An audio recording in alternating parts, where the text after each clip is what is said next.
ਬਾਰਿਸ਼ ਕੀ ਹਨੇਰੀ ਪੈ ਗਿਆ ਜੋ ਵੀ ਹੈ ਤੇ ਨਾ ਕੁਝ ਨਹੀਂ ਹੁੰਦਾ ਥੋੜਾ ਹੀ ਆ ਨਹੀਂ ਮੈਨੂੰ ਮੈਂ ਗਲਤੀ ਕਰਨੀ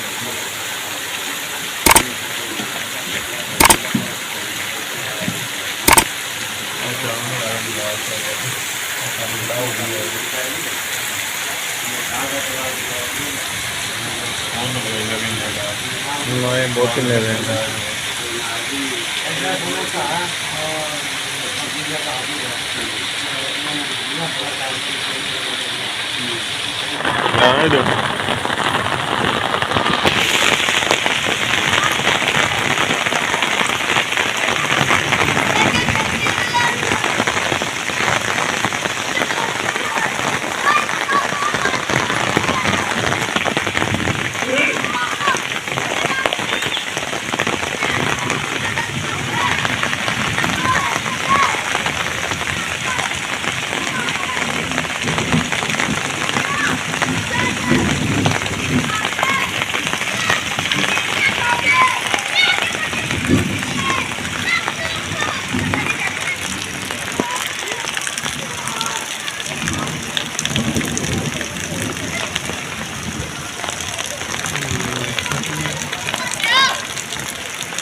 इधर पीछे जा